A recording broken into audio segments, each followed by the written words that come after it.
Welcome to Geek Nerd Tech on Black Hollywood Live. Today, social media is used in a whole new way, and Jay-Z gets spiritual. Let's go. You are tuned in to Black Hollywood Live's Geek Nerd Tech. They come to surface as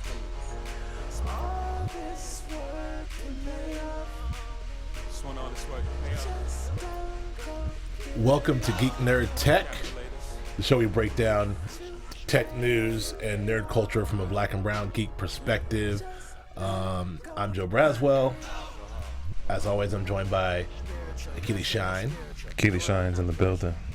We're listening to Jay-Z's Spiritual, released in the wake of a pretty tough few days, and all the way around. Yeah, very tough few days, very emotionally draining. A lot of time for reflection and introspection and analysis. It's been a whole lot, man, to process and deal with. Yeah. Yeah. I think that what we can say is that the way that all of this is intersecting with technology and social media and the way people are interacting, mobilizing, expressing themselves, and also calling out for help is something that we've probably never seen it before at the height of like this. Yeah, I mean, we've seen the brutality, we've seen the injustice since we've been here, since slavery, but we've never seen the coverage and the way that we're coming across these incidents because of technology and because of not only capturing, events, but also being able to disseminate and communicate them to masses of people instantaneously. Right. To that point, that's interesting. You can kill the music. I mean, I love Jay-Z, but to that point, I think it's really interesting that people in the '60s and in the height of the civil rights movement, like when the tide didn't really turn from a national standpoint from the average white person, average suburban person in the '60s until you started to see television coverage of dogs being sicked on kids and people being hosed down and all that stuff. And then America was like, whoa, what's all this? Yeah. And that's when the tide turned. I think we're starting to see this is a very similar version of that because, like you said, this has always been going on. Right. But now we're really, with between our own cameras in our own hands and social media and even the body cams on police officers, we're able to see a lot more, not everything, but a lot more. And it's enabled but the difference for me is it's still able to inform and enrage the public, but it's having an almost reverse effect in this climate too. There's a lot of people who are like really mad about it. I mean, yeah, a lot of people are mad about it. I feel that the difference between the advent of the medium of television in the 50s, 60s is that the point of view was through the eyes of a producer or through a network, versus now the point of view is through the person that is capturing, and there's really no censorship in the sense that I'm framing a narrative to either program people or maybe change how the actual event unfolded. Like, you're seeing it raw, you're seeing it real, and you're seeing it almost in real time. Yeah. Like, I think that is something that we haven't experienced with any of the mediums of technology that we've had in the world. So. Yeah, it's interesting too when we talk about all this talk about Meerkat and then Periscope and then Facebook Live. A lot of talk was about like, how can we monetize it? How can we how are the celebrities going to get to their people? How are the ads going to work?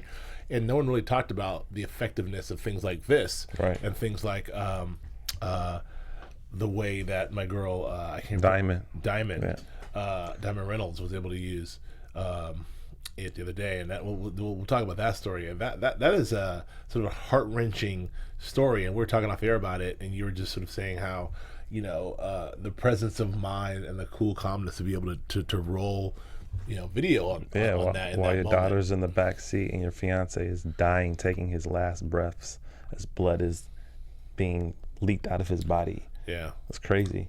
It's unimaginable, but at the same time, it's like I think you mentioned what you were saying, like your take about like at first you thought you know, this is how can they do this? How can someone do this? And then you realize how smart it was. Right. Yeah. So I mean, my last note about technology too is like never before have millions of people had their own video camera broadcast editing suite in their pocket. Yeah. Like that's like, you know, iPhones, Androids, that has changed the world. And I don't think that was ever the intent of Steve Jobs, in the sense that people would be documenting things for in the social political sphere. But I think like we have this tool that gives us so much power, and I think that we are still learning how to use it to galvanize, to inform, to educate. But man, being able to have this tool is giving people a lot more power, you know? yeah, So absolutely. It's amazing. Like I said, I have a, you know, 4K video in iMovie in my pocket. Exactly. You know? And I can shoot something, cut it, and send it out to the world within minutes. Right. You know, and like that didn't exist. Right. Yeah, and I'll just reiterate what I already said, but I think it's worth reiterating that, you know, again, so much has been made of this technology about how it's going to change the world from a making money standpoint, a monetization standpoint, and not enough has been even thought about how it's going to change the world from a social standpoint. I mean, we had all the stuff that went down with the Arab Spring and Twitter, and how Twitter and Facebook, you know, really helped start that youth revolution, you know, back then a few years ago. It'll be interesting to see how things unfold via social media over the next couple of days as it relates to all of this stuff that's happening. Because before, like you mentioned, what we were talking about here before, you know, there's certain pockets of certain communities. I mean, we live in Los Angeles, you know, New York, Los Angeles, Miami. Those are big giant police departments, big municipalities who have had their problems. Obviously, historically, both NYPD and the LAPD have historically had their problems allegedly cleaned up. But there's pockets of the country in the South and in other places in that these small, you know, sheriffs, these not very small municipalities and very small counties, Right. you know, that are running and parishes Exactly. that have their own police force that really are entrenched in the Jim Crow South, and really it's just a different ball game. And now up here, you know, in cushy LA, I may know about it, but I don't know about it until someone down there is filming it and showing it to me in real time. Like, Right. that's kind of a game changer. Yeah, definitely a game changer. We live in a point, shoot, and capture environment, and that's the culture. That's the culture that we have now. Like, we don't just rely on surveillance cameras. We have our own cameras. Right. But I mean, I feel what is happening in the small parishes, in the big cities, is systemic of a global system of white supremacy. I mean, it doesn't matter if it's a small town or if it's a city of millions of people. Like, it's the way it's structured, it's the way that it's built that allows for this type of thing to happen. Right. And so that is what needs to be addressed. Yeah, and I agree. Let's move on. So Jay-Z, was you heard at the top of the show, released a track called Spiritual. This is coming from his forthcoming album, but I think he thought it was the timing was right to release it now. And you know, he sort of quoted as saying he's disappointed by this America, and sad and disappointed by this America.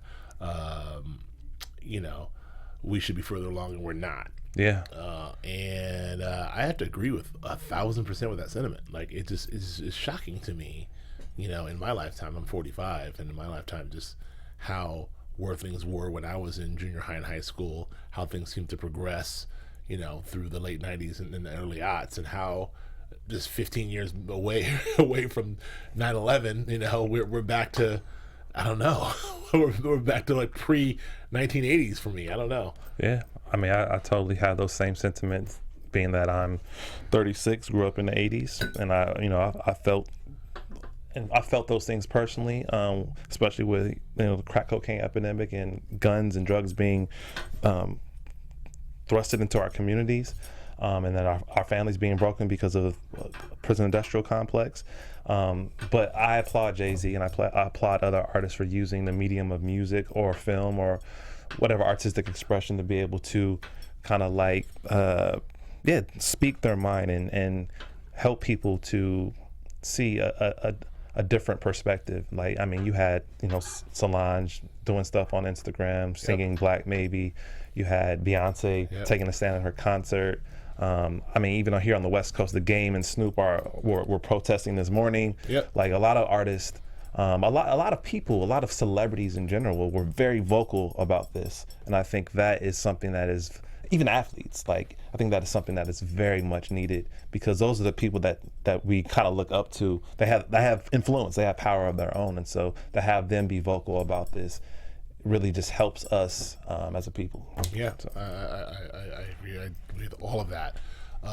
It's good to see, it's just, in the wake of watching sort of that OJ documentary talking about the first chapter of that talked a lot about those folks in the 60s, the Jim Browns and the Alis and the Kareems of the world, the Russells who are speaking out, and the John Carloses and all those guys who are speaking out and doing things while OJ was not, and so we seem to have drifted back to a culture, with Tiger Woods and Michael Jordan. They were sort of sticking to that. Exactly. But now we seem like the pendulum has swung back to people who are now speaking out. Right. So we'll see. It'll be interesting to see what our leaders in culture and athletics do.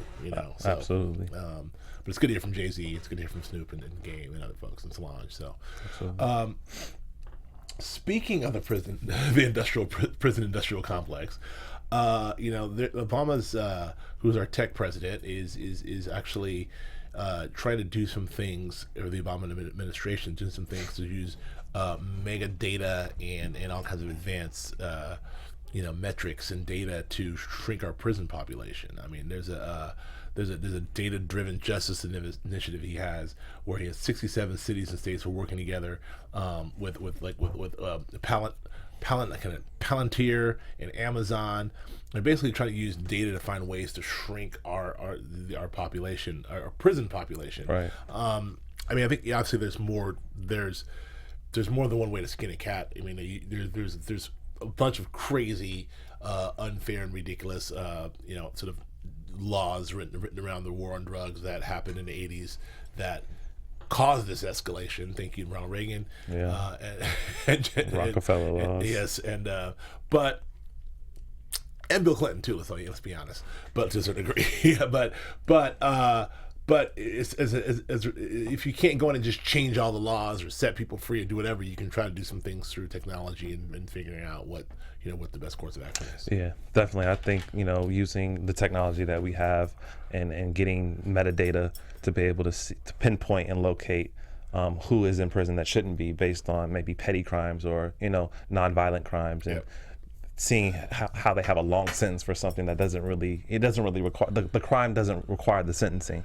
And so having that data, having that evidence and present it in that form, I think will give the people more power and more voice in terms of how we address prison reform.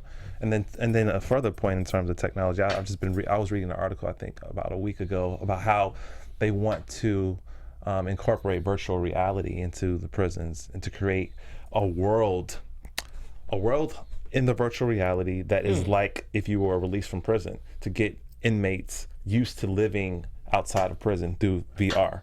And so I don't know if that's a great idea. I don't know if that is something that if it's a form of programming, I don't know, but that is something that they are teetering with. I only brought that up because we're talking about tech as relates to prison. It's funny because I did a virtual reality experience yesterday at the office we're at, and I was in there for 10 minutes, and I was completely 15, and it completely transformed me. Right. And I thought, this is no good. So yeah, I mean, if you use VR to change someone's experience, or that sounds like a good idea to me. I don't know. I mean, I guess it depends on what punishment, the punishment part of crime and punishment, what people want that to look like. Exactly. Because I mean, instead of sending you to the hole, they could put the VR goggles on you, send you somewhere way worse. Way worse. Yeah. Exactly. I don't know. Just mess up your brain. I know. It's no. I don't know. It's a whole bunch of jokes in there. I can't help myself. Okay, I'm gonna skip down. Oh, I do want to talk about the Republican convention. There's a new app that will allow folks to get a 360 view of the Republican convention. It's interesting tech, but why I think it's the most interesting because the Republican convention is going to be kind of lit this year. So I may want to get, a 360 view and catch what's going on in the corner. I mean, who knows?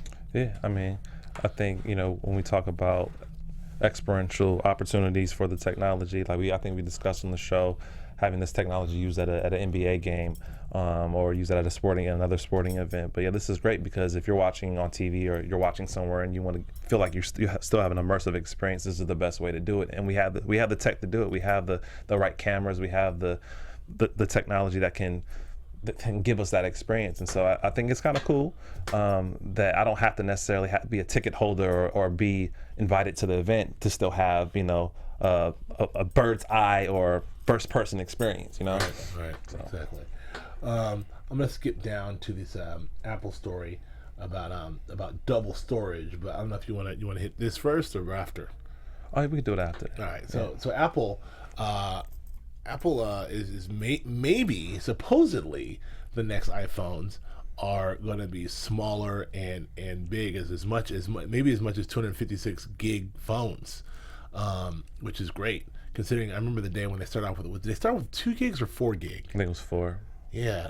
That's a laugher. It's like how could you do anything with 4 gigs? I know, that was back in the day. I had 2 albums, 3 photos. I know, but I remember and the people with a 4 gig iPhone. And they was flossing it, yeah, 4 gigs. Man, when you get out of here? I got this. It was like I got 1,500 songs. That was like the big thing, like how many songs you can have. Right. But yeah, the things have changed. So 256 gigs. I mean, I'm at 128 right now. I think I'm doing pretty good, but I'll take the 256. I mean, I don't know. And where are you landing? Because I went all the way up with my iPhone 6s, but where are you landing on the smaller iPhones? People are trending back towards they want the small phones. I mean, my lady has the phone that you have, the bigger version, the iPhone 6 Plus, and I tend to like that one, like the way it organically feels in my hand, and but I mean, I'm not mad at the one that I have, right. the iPhone 6. But in terms of storage, I think it's great because obviously we need, a phone that can handle all the media that we're capturing and all the apps that we're downloading and interfacing with. And so I tend to, my next purchase of a phone will probably be the larger format because I like seeing stuff a little bigger. Right.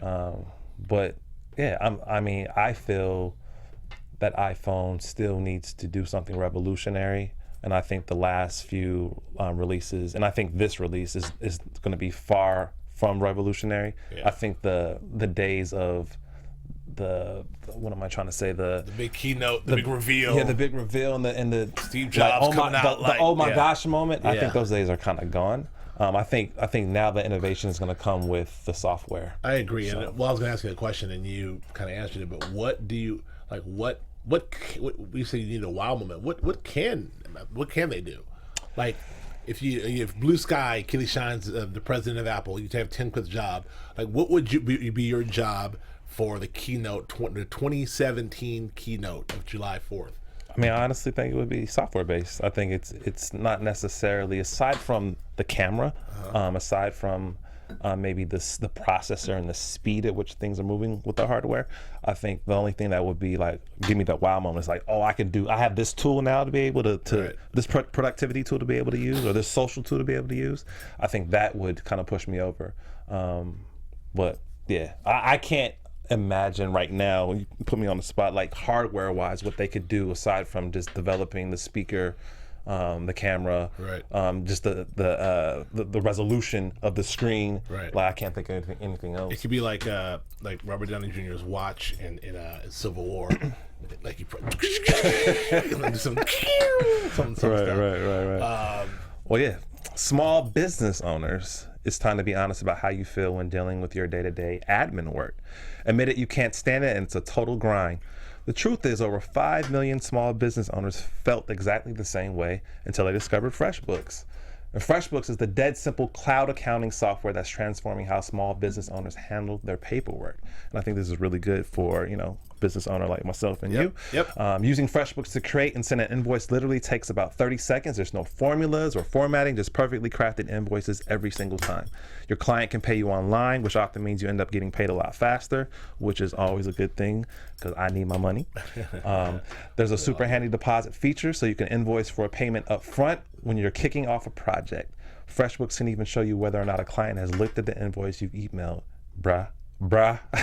This is only a fraction of what FreshBooks can do for you. You owe it to yourself to feel the full effect of FreshBooks on you and your small business. For a 30-day free trial, just go to freshbooks.com/geek. That's freshbooks.com/geek, Geek, and enter Geek Nerd Tech in the How Did You Hear About Us section. Yep. FreshBooks, man. Geek Nerd Tech. FreshBooks. Yes. I need that. We need that. That's small business guys. So. Oh yeah. I don't know. It's definitely a tool we got to have in the kitty. Yes, sir. So I'm gonna move on to. I'm skipping down to Snapchat because Snapchat Snapchat's been really changing the game from an advertising standpoint. And I heard a joke on Bill Simmons' HBO show talking about how Snapchat's worth X amount of billion, but they can't figure out how they're going to turn a profit. Well, they're doing a really good job with these ads and the way they're using these ads. And this new thing, they're finally with the Ghostbusters filter. It's the first time they're doing a dual lens, right? So you can shoot someone and have some stuff happen. You can shoot yourself, right, and have something happen. I think that's ingenious. I think that the way the innovation, and like you said, like in software, the innovation of what they're doing, and people love the IP. People love whatever the movie's going to be. Ghostbusters. If you can figure out a way to get your movie like on Snapchat, Jason Bourne, whatever it is, people are going to love it. Yeah, I mean, I totally agree. It's just it's another offshoot of your favorite piece of content, your favorite franchise, to be able to integrate and interface with it. I think Snapchat is the perfect platform for that. And obviously you have the discover aspect of it, where a brand or a network or a company can come in and create specialized content for a particular audience. And I think in conjunction with having the camera tool, I think is perfect marketing. And it's hitting the millennial audience in a way that no other platform has figured out a way to do. And I think, especially for a franchise like Ghostbusters, it's perfect. It's perfect. It's perfect play. Yeah. So yeah, I agree 1,000 times. I'm gonna move on. BAE Systems. This is the story that is, again, scares the shit out of me. So the BAE Systems is working on growing, and I'm saying growing, drones in a lab. So organically growing drones. It's one thing to be able to build drones, or not build drones, not have robots build drones. Or a 3D printer. Not 3D printing drones, but organically growing them in the lab. What? This is definitely out of a dystopian post-apocalyptic movie. They're growing the drones. So, Yeah, they call it a computer, using chemistry, organic materials, and then obviously technology to be able to grow weapons, drones, planes, whatever, I think and that's why crazy. is the first move, not to go, all hippy dippy on you, but why is the first move to grow weapons? I mean, but you gotta think, that's you know the answer to that. Yeah. Like, most of our technology started because of military. I mean, Right. that's where the biggest budgets are. That's how Iron Man started. Precisely. So of course it's going to be a military operation and push first, because I mean, everything else trickles down. Once after the military says, "Oh, we have something better now. You Yeah. guys can go play now." Man, and this is on some super this is on some super Matrix shit right there. So I don't That's know. definitely Matrix, 100%. I'm definitely keeping my eyes and ears shut to that. But other thing is virtual reality for your own memories. This recording personal memories. This is something. I don't know if you are familiar with the UK show Black Mirror. It's on Netflix. If you haven't checked it out, it's amazing. Kind of a Twilight Zone for tech. Set in the near future. There's a episode called Memories of You, which is this. It's basically a Google Glass situation where you can watch something and play it back and then see something or see what happened in the corner, Right. and it kind of drives this guy crazy. You know, it's a great episode. Check it out. This is that. I don't know about this, man. Like it's a weird thing because virtual reality already enough is you're already immersed in another world. Can you imagine being immersed in a past, or or God forbid when someone passes away, being immersed in those memories? You can get. I don't.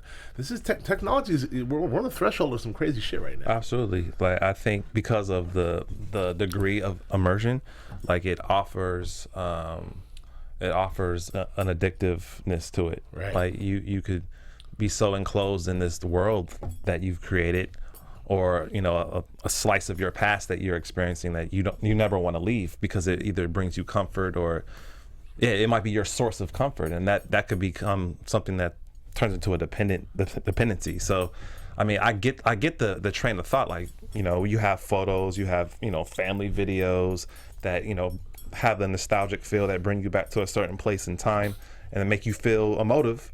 And so I get that. Like, well, why not create a whole environment where you feel that way? Right. And I see the usefulness of that, but I definitely see the danger of it too. Man, I think it's called Memories of You. Check that episode out of Black Mirror on Netflix. Check out Black Mirror on Netflix. Is some great science fiction. Yeah. Anyway, let me talk about our friends at Loot Crate. Loot Crate, for all you geeks and nerds out there like myself, Loot Crate lets you get collectibles and apparel and a bunch of other cool things from all pop culture franchises delivered right to your door every single month. You get like a t-shirt in every crate, comic books, figures, stuff for your kitchen. Oh yeah. All a wide range of everything. I know our girl Alexis was big on Loot Crate. She got all kinds of cool stuff. But also you can get your favorite fan franchises. So if you're a Harry Potter person or a Marvel person, or if you're into Fallout 4 or Star Wars like me, you can get all that stuff, and for less than $20 a month. And usually the crates are about at least a $45 value. But let me tell you what you get.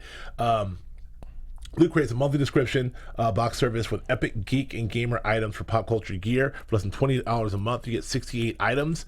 It's nice. Yeah, it includes licensed gear, apparel, collectibles, and unique one-of-a-kind items and more. We have a special deal. You have until the 19th, 9 p.m. Pacific to subscribe or receive that month's crate, and then the cutoff happens. 11 days. 11 days. Exactly. So make sure you head over to lootcrate.com/GNT. Enter the code GNT. And to save $3 on any new subscription. That's lootcrate.com/GNT. Enter the code GNT to save on any new subscription. Yeah. And I think that's it. Man, let's get it. Well, wait, I don't know what this is. I'm gonna read this too. I think you're straight. Okay.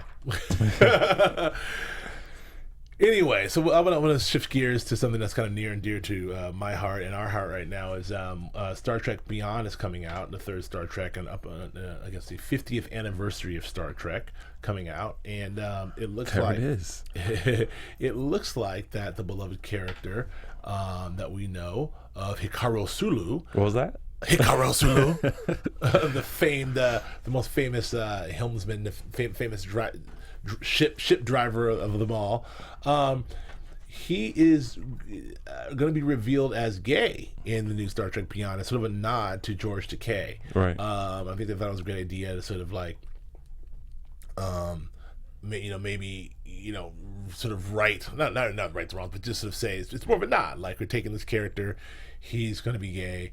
I read that George Takei though is not super happy with that. No, he's not at all. Yeah, he's not happy with it because he feels it's not sticking to the original canon. Right. And Roddenberry's vision of him being a heterosexual man who's actually married with a child, like, he feels that they should stick to that canon, and if they want to incorporate a gay character, make a new character. Right.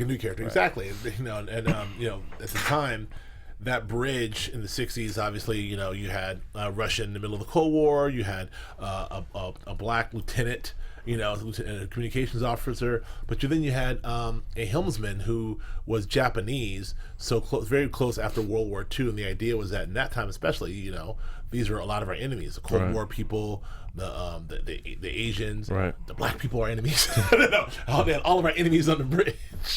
But so yeah, I think that was doing the job, and I think I agree with George Takei. It's okay to bring in a new character, right? If you want to do that, but I don't know if you want to change the canon. This gets into sci-fi.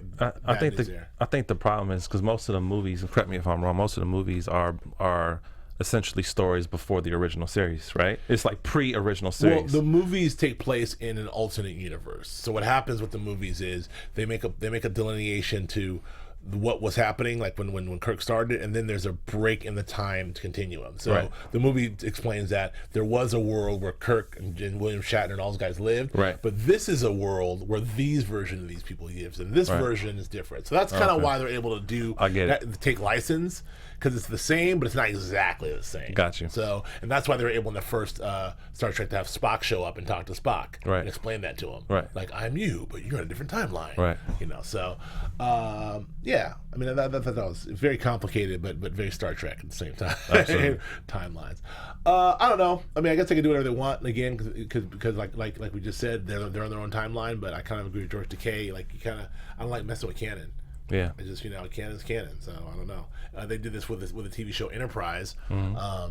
They had Enterprise set before TOS and after the events of First Contact, and they brought in Captain Archer as the first captain, when we all know the first captain was Captain Pike, and there's historically some other different captains, and so it was weird. Anyway, I digress. That's all I got. I think that's it for us today. Yeah, man. Do we have one more? I think we do maybe have one more. I don't know. Let me double check. I would just say, like, my one more is I would encourage, people out there listening and folks that are feeling very low to, keep your spirits, keep your wits, talk it out, communicate, be reflective, write, create.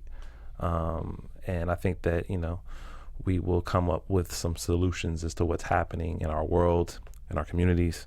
But I feel low. I feel the pain. I feel the frustration and anger. Tired as a black man, and I'm just figuring out how to use my creative abilities and my purpose to be able to help others. You know what I'm saying? And so I think that's what we all should be pointing ourselves to do. Right. Well said, and I can't say it any better. I agree with all of that. That's it for us today. Thank you for joining us on Geek Nerd Tech. We'll be back next week with hopefully some better news, and some more optimistic and hopeful news on tech and nerd culture and geek culture. Thank you for joining us. We'll see you next week.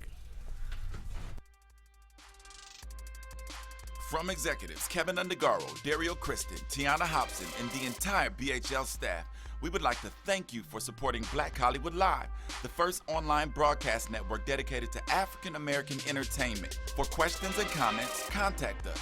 info@blackhollywoodlive.com. Like us on Facebook, tweet us, or Instagram us at BHL Online. And I am the official voice of Black Hollywood Live, Scipio, Instagram @KingXOBay. Thanks for tuning in. Yeah, we have Ron Moore, who... The views expressed here are those of the host only and do not necessarily reflect the views of BHL or its owners or principals.